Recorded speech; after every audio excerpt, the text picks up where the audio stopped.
kuba utanga ubugingo ukuri. ngo umuntu abone ubugingo. Niyo mpamvu y'umutsima. Umutsima waje kuba ubugingo. Icya kabiri utunga umubiri, ariko Yesu we atanga ubugingo mu muntu. Icya kabiri turavuga ngo Yesu ahaza umutima w'umuntu. Umuntu wemera Yesu, umuntu wemera Yesu abona amahoro. Yego. Kuko umutima yuzuye amahoro, ibiziringe by'ubugingo biba mu iteka. Muzaba abagabo.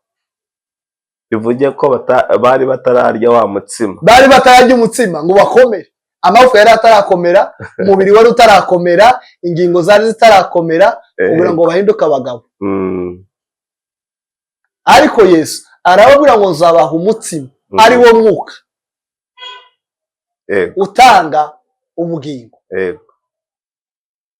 Bari batarabaga kuko nta biryo bari barya. Ntabyo.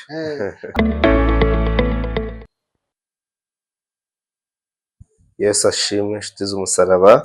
Amen. Twongeye tugize umugisha udasanzwe guhurira kuri izi kamera za Gisubizo TV. Nkuko twababwiye yuko uko bukeye n'uko bwije tuva mu bwiza tujya mu bundi, kandi iyo tugize umunsi mushya tuba tugize amahirwe mashya. Uyu munsi turashima Imana cyane kuko idukunda kandi turacyariho, turacyahumeka. Tugize umugisha imbere ya kamera, tuhagize umutumirwa twebwe by'umwihariko dukunda cyane, aratwuzuza mu bwami bw'Imana. Twamwifuje kenshi ariko tugize Imana atuboneye uburyo, Imana yamuboneye umwanya. Turamwiyegereje kandi turabyishimiye kukubona imbere ya Gisubizo TV. Turagusabye ngo wegere n'Imana iguhe umugisha. Tuguhaye kaze kandi tukusaba ngo usuhuze ubwoko bw'Imana, iteraniro rinini ridukurikira umunsi kundi kuri no chaîne ya Gisubizo TV. Hawe kaze mwene data. Yego murakoze. Yego. Duhe kaze. Imana ibaho umugisha. Amen. Kandi turabasuhuje mwese abadukurikiranye. Amen. Hirya no hino. Amen. Mu bice bitandukanye. Babwira ngo mwegere tubane namwe, Imana ibaho umugisha. Amen. Hari abantu bakubonye aribwo bwa mbere bashaka bagize amatsiko bakibaza ngo uyu ni mutumirwa ki, ni muntu ki? Ni byiza ko wakwibwira abantu baguteze amatwi ndetse baguteze n'amaso, bamenye umuntu wagiye kuganira ninde. Njye tugiye kuganira, anita Kambari Antoine. Yego. Ndi umuvugabutumwa. Yego. Nkorera umurimo w'Imana hano w'itorero rya PEFA, muri paruwasi ya Kinyinya. Imana iguhe umugisha cyane. Ni umukozi w'Imana Antoine, nk'uko yabibabwiye, Imana ihamagaye mu gihe gisa n'iki kugira ngo yamamaze ubutumwa bwiza bwa Yesu. Bibiliya iravuga ngo nitumara kumwemera nk'umwami n'umukiza duhamye mu bandi ibyo yadukoreye. Mu yandi magambo, wowe wahise ushyira ikirenge mu nzira, utangira ukora ibyo Yesu yaguhamagariye. Amen. Yego. Twazanye intego hano kuri Gisubizo TV, turavuga duti ngo tugiye kujya tuganira abakristo umunsi ku wundi twungurane. Birashoboka ko hano mwene data tuhagera abakristo benshi ndetse hari n'abatagira amatorero babarizwamo. Ntuze kwiyumva ko uri mu itorero runaka ryawe, ahubwo wumve ko ari itorero rigari Imana iguhaye kugira ngo ubwanirize.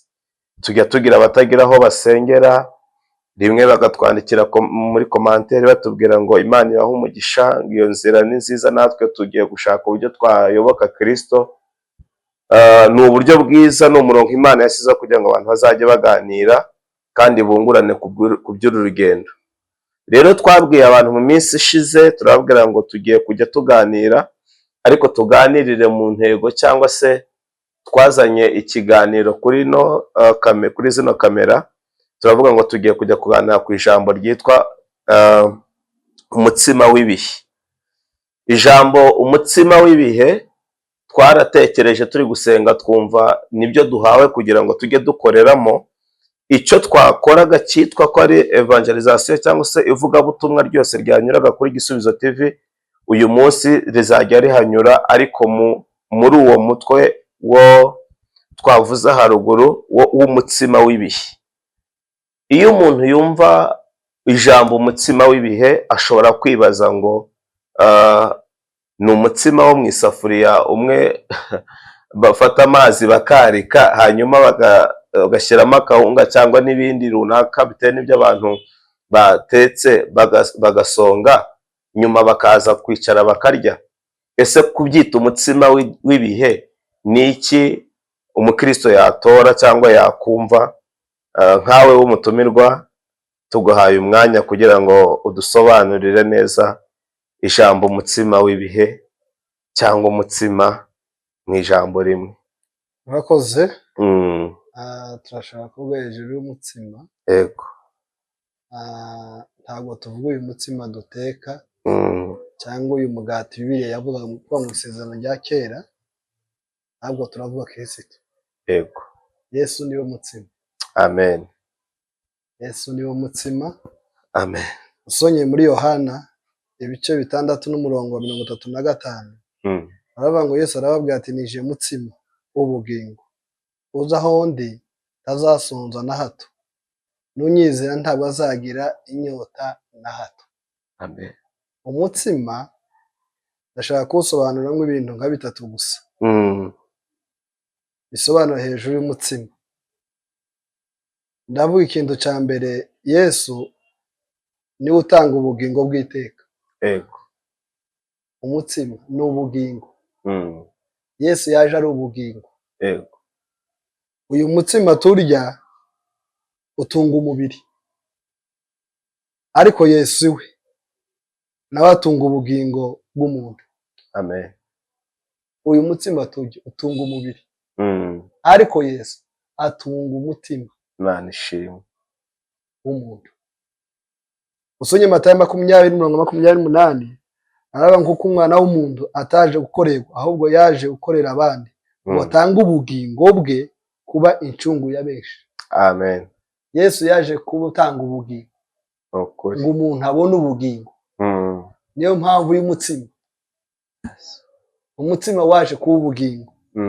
Icya kabiri, Yesu ahaza umutima w'umuntu. Uyu mutsima tujya ntuduhaza, kuko tuwujya gato mu wundi mwanya tugasoza, ariko ufite Yesu, wariye Yesu, ntiyongera gusoza. Niko Yesu, ijambo ry'Imana rivuga mu Byakozwe n'Intumwa ibice 10:36, ngo ijambo ry'ubuntu bwiza bw'amahoro y'Imana yatumye ku bana b'Isiraheli ivugishijwe na Yesu, ariwe mwami wa bose. Yego. Amen. Amen. Yesu ni umutsima waje gutunga umubiri. Cya gatatu, Yesu niwe soko ry'ubuzima bwo mu mwuka. Yesu niwe soko ry'ubuzima bwo mu mwuka. Kuko umutsima ari ingenzi ku mubiri, Yesu niwe ngenzi ku buzima bwo mu mwuka. Amen. Kuko umutsima ari ingenzi ku mubiri, nafashijwe n'ukuri, ariko Yesu ni ingenzi mu buzima bwo mu mwuka.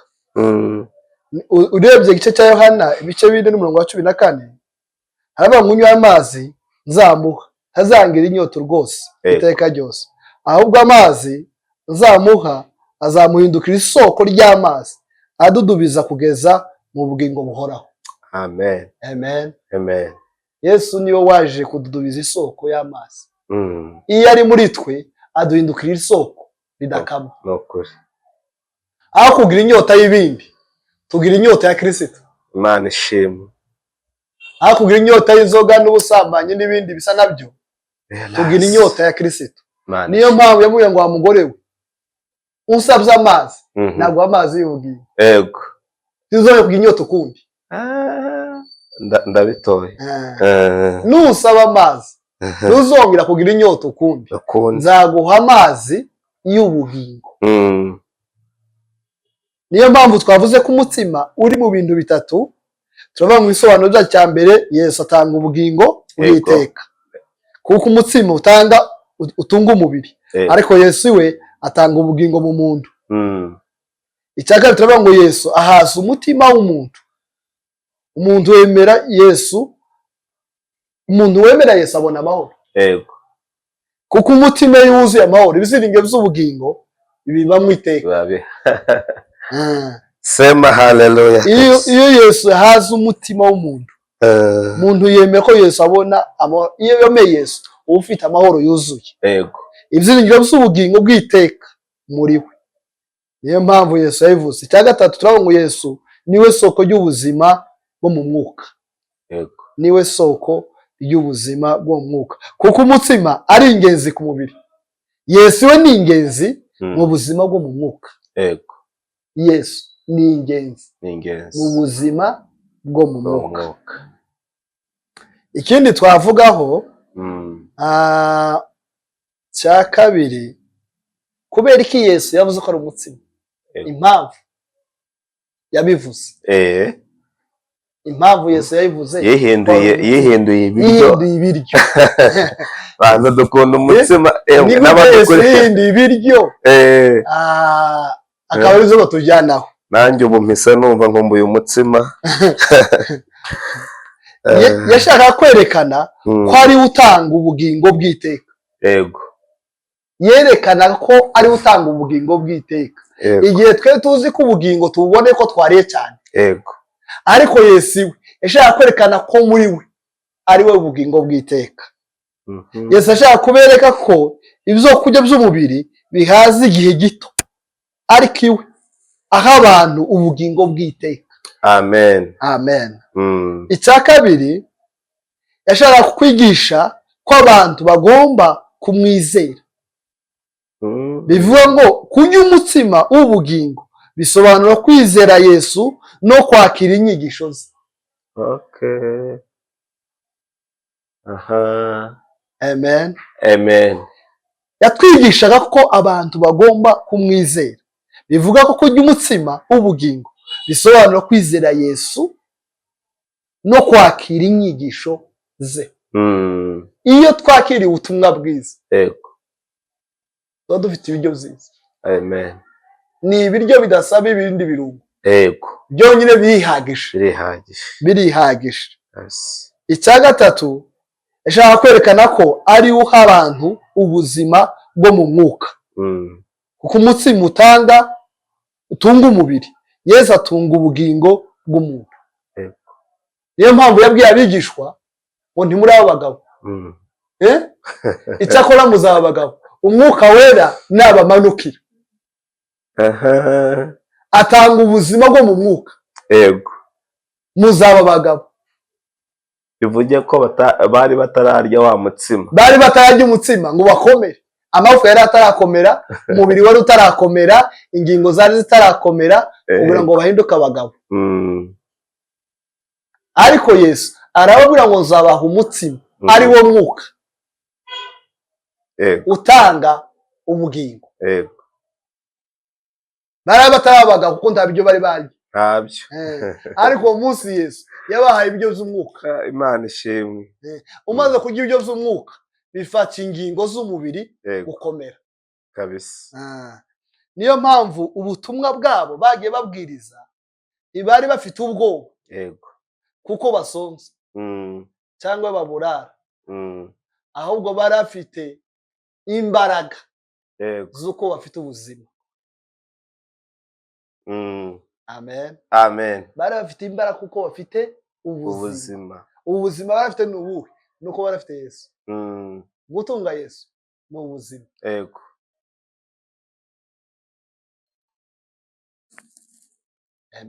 Amen. Gutunga Yesu ni ubuzima. Gutunga Yesu ni ibiryo byubaka umubiri. Gutunga Yesu ni ibiryo byubaka umwuka. Gutunga Yesu ni ibiryo bituma n'ubwenge bwacu bujya imbere. Kubera iravuga ngo dufite umwuka wera ngo tuba dufite ubwenge.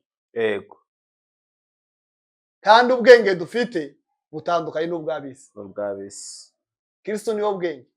Yaravuze ngo ubuze ubwenge nawe umusaba ndabumuha. Amen. Kristo niwe bwenge. Niwe bwenge. Niyo mpamvu ari wo mutsima. Niwe mutsima. Nukuri. Wibuka kuko Daniel na Sadoki na Meshaki na Abedenego bavuze ngo ntitworye ibiterekerewe ngo twinjire mu zubu bugingo. Ahubwo reka twe dutumwe Kristo.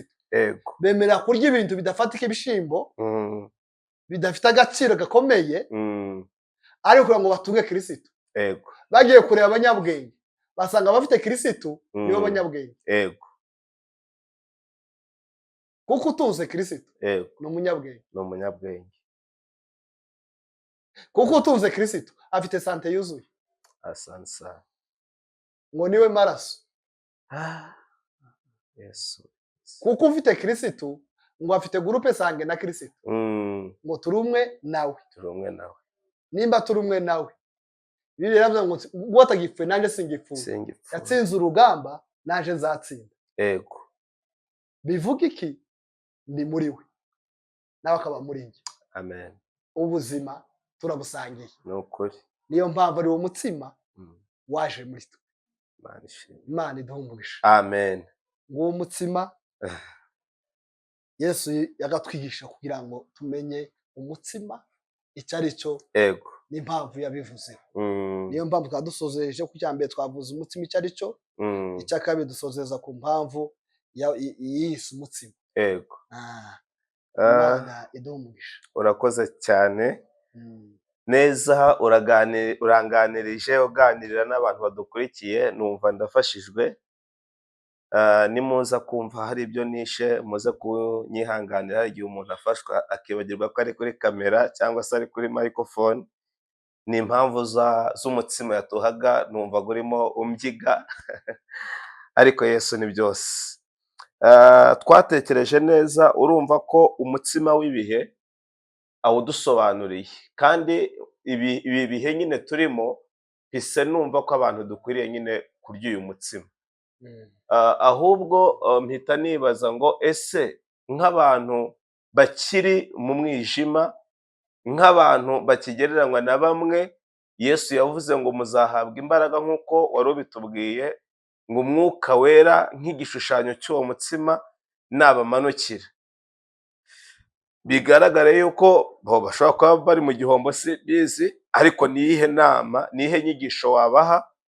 Kuko nshingiye ku magambo uvuze birakwiriye ko uyu mutsima umuntu wese uhumeka umwuka w'abazima yakagize iyi nyota, nk'uko tubwiye iby'uriya mugore wo kwiriba bahuye na Yesu arimo amusaba amazi, ariko kandi avuga ati ngo uramutse umpaye kuri ayo ngiye ukifuza ko njye naguha yanjye cyangwa se ukifuza kunywa yo nguhereza, ntiwazongera kugira inyota. Niyihe nama wagira nk'umuntu ukiri mu mwijima, utaramenya Kristo, utaramenya intego yo kurya umutsima w'ibihe, utaramenya nyine umumaro wabyo?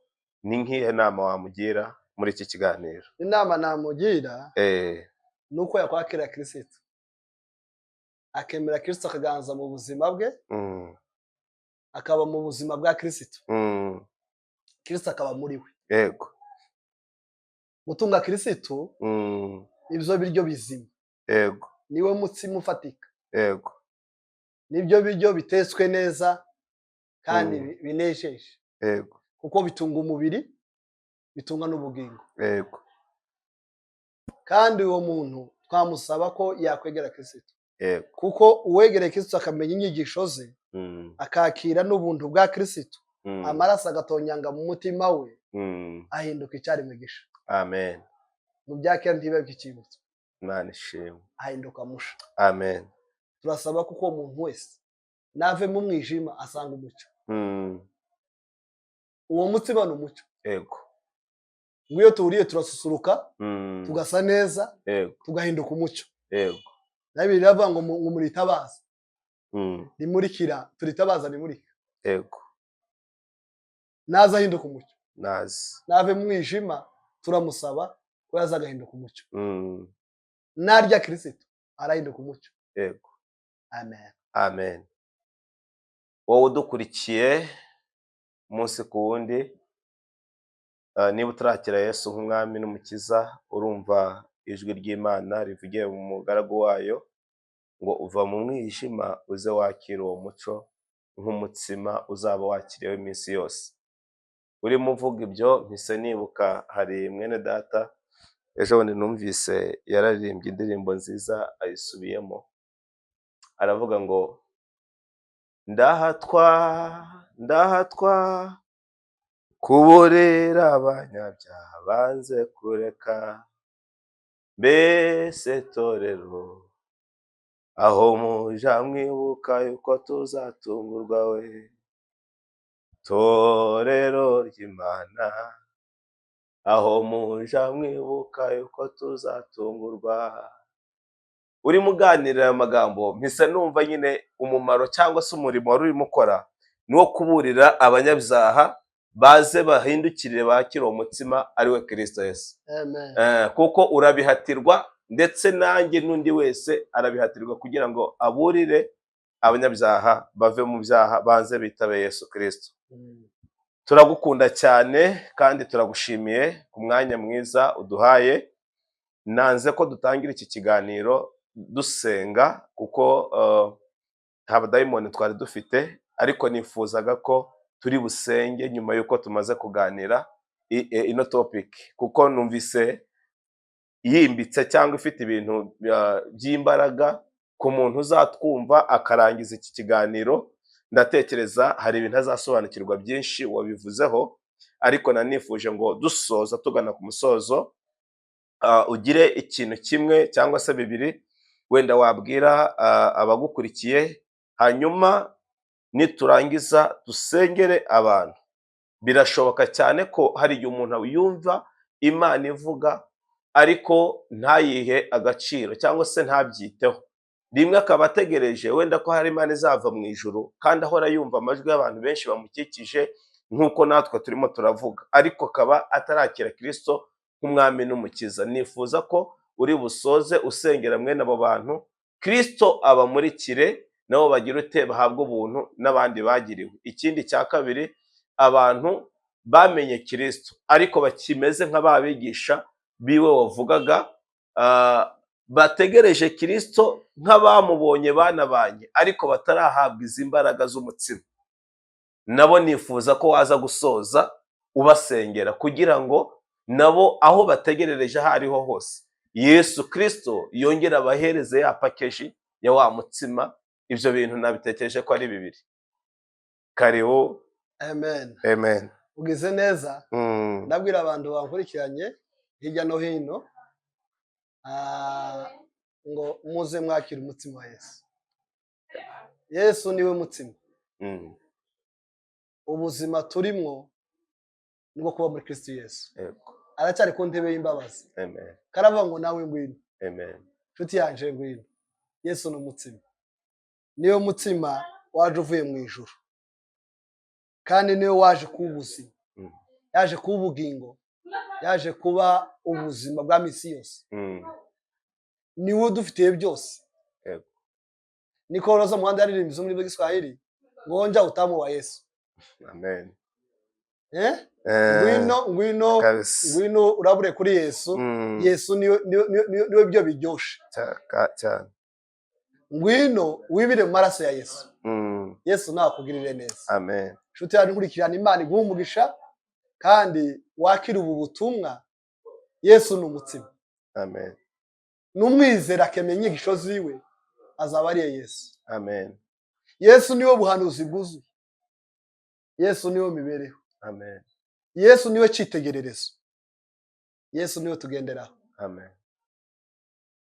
Niyo mpamvu ari ubuzima muri twe. Amen. Niwe cyitegererezo cy'ubuzima. Ni nawe ntambwe dutera. Yavuze ngo intambwe zacu zose ngo azazirinda. Ngwino usange Yesu. Amen. Azakubera ubuzima. Bw'uyu buzima turimwo, azakubera n'ubuzima bw'ubugingo bw'iteka ryose. Amen. Niwe nshuti yavuze ngo sika ibisabagarago. Ago muri nshuti zaje. Turiye Yesu. Tubaye inshuti na Yesu. Amen. Ngwino nshuti yanje, ni karibu kandi tuguhaye kaze. Komeza uba natwe mu nzu y'Imana. Ubwiza bw'Imana bukomeze kubaho. Reka dusenge tubasabira umugisha kandi tugusaba ngo nawe ngwino. Yego. Nawe utarakizwa ngwino. Nawe utarakomera ngwino. Nawe ukicyubakiye ku bandi sibwo butumwa. Yego. Ubutumwa ni Kristo. Amen. Niwe mutsima. Mana ishimwe. Iva ku bandi ushingiye kuri nyanaka cyangwa idini runaka. Idini ririca. Idini riramugaza. Idini ritubuza umurongo. Ariko Yesu niwe dini ry'ukuri. Amen. Niwe dini ry'ukuri, ngwino ujye Yesu akugirire neza. Amen. Turasenze mu izina rya Yesu. Dusengeye abari hirya no hino. Abatarakizwa Imana ibabukize. Yesu niwe soko. Yesu niwe maraso mazima. Yesu niwe witanze ku musaraba kugira ngo ucungure abari mu mwijima. Ngwino ubabere umucyo, ngwino ubamurikire, ngwino ubabere umutsima w'ubugingo, ngwino ubabere umutsima w'umwuka, ngwino ubabere umutsima bahinduka abagabo nyabagabo. Turasabira n'abandi bose bafite ibihe bigoye, turababwira ngo nimwakire umutsima wa Kristo kugira ngo izo ngwara zive mu mibiri. Iyo uriye Kristo w'ingwara zirasohoka mu mubiri. Iyo uriye Kristo ubuzima boye kandi kuba ubuzima. Iyo uriye Kristo Yesu abana nawe mu bihe byose, haba mu bihe bigoye, haba mu bihe byoroshe, haba mu bihe by'intambara, haba mu bihe by'ubukene, haba mu bihe by'ubukungu, ubana na Kristo. Amen. Kristo ni ubuzima. Ndakwifuriza ubuzima, ndakwifuriza amahoro, ndakwifuriza kurama muri Kristo. Iyo turi muri Kristo turarama, ntidupfa. Yavuze ngo utagipfuye nako tutagipfuye. Mwene data mu izina rya Yesu, Imana igufashe kuko uri mu Kristo ntubupfuye. Kristo abe muri wewe kugira ngo uhinduke muzima. Kristo abe muri wewe kugira ngo wongererwe imbaraga. Mwuka w'Imana amanuke muri wewe awukoresha iby'ubutwari kandi wongere utunge Kristo. Niwe buzima bw'ibihe, niwe buzima bw'amahoro.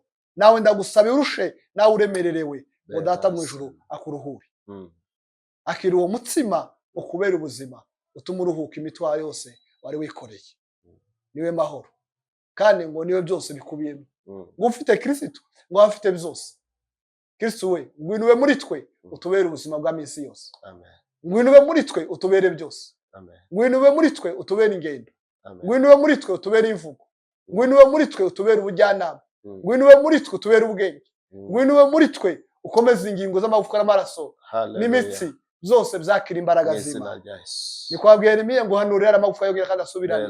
Guhanurira ngo imitsi ijeho, hanura kandi yoye kandi bihumeke. Iyo dufite wewe turahumeka. Iyo dufite wewe amagufwa arasubirana. Iyo dufite wewe inyama ziraterana. Iyo dufite wewe utubera byose. Ni wowe soko ryakama, niwe mahoro ya bose.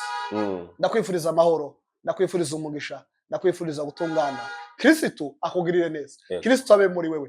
Kristo aganze. Kristo akubera isoko. Kristo akubera ubuzima. Kristo akubera amahoro. Kristo akubera ubugingo. Kristo akubera byose muri Kristo. Melande la vore desas. Ubwiza bw'Imana ube kuri wewe. Ndakwifuriza umugisha. Kandi wowe dukurikiranye humura, Kristo ari kumwe nawe. Kandi ngo Kristo akubera ubuzima bw'ibihe byose. Ni mu izina rya Yesu. Amen. Amen. Amen. Imana iguhe umugisha. Yego. Nimwifuza umukozi w'Imana kumubona biroroshye, muzandike muri comment. Nimudusaba kumubona tuzamubashyikiriza, nimero zawo zihari. N'ubutaha nakagaruka. Imana ibahe umugisha. Shalom. Amen.